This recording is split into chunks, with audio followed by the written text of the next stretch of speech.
Hey everybody, my name's Chris and we're going to talk about prayer, and I hope everything's going great with your personal prayer movement. I hope you have great momentum, that you're moving forward with the Lord and you're going deeper. But if you've lost a little momentum, I want you to understand life's full of seasons, and some seasons lose momentum. That's okay.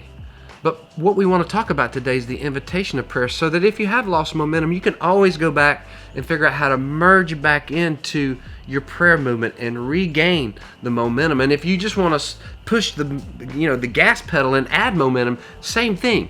Just pay attention to the invitation of prayer. So listen, the invitation of prayer is so simple that a 5-year-old could understand it. God is giving us the invitation by saying this: come to me. It's just that simple. The invitation of prayer is God saying, come to me, have a seat, let's talk. Peter Gregg is a contemporary writer. He writes about prayer a lot. He says this, he says, 90% of effectiveness in prayer is just showing up. I don't know that I buy into his percentages, but I get what he's saying. Prayer is fundamentally, we're building a relationship with God. We're working on our relationship, and this is the way relationships work. They work when you show up to the relationship. This is like global relationship theory. It doesn't matter where you go on the planet or what language you speak, it's always going to be true. If you want a relationship, you have to come to the table of that relationship. There's a great scripture, Isaiah 55. It says this: come, all you who are thirsty, come to the waters. You who have no money, come buy and eat. Come buy wine and milk without money, without cost. You see, it's a metaphor of a meal, but it contains a really simple invitation. Just come. Just come to this meal of meeting with God. There's no cover charge.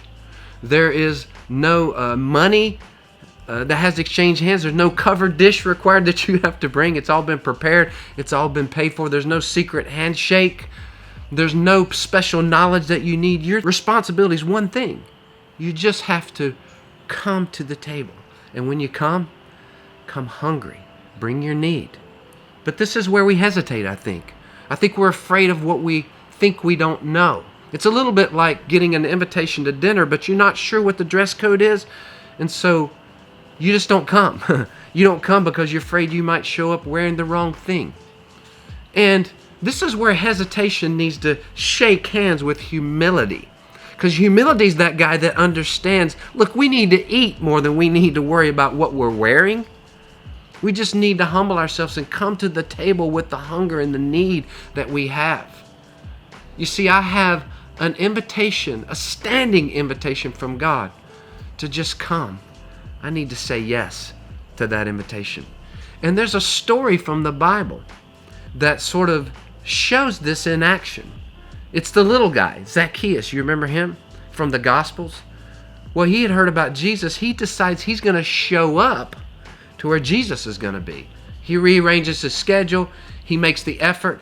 He shows up. Well, when he does, he realizes he's short. There's a crowd there. He may not be able to see Jesus. He scampers up a tree. Sure enough, Jesus comes by, but then the unexpected happened.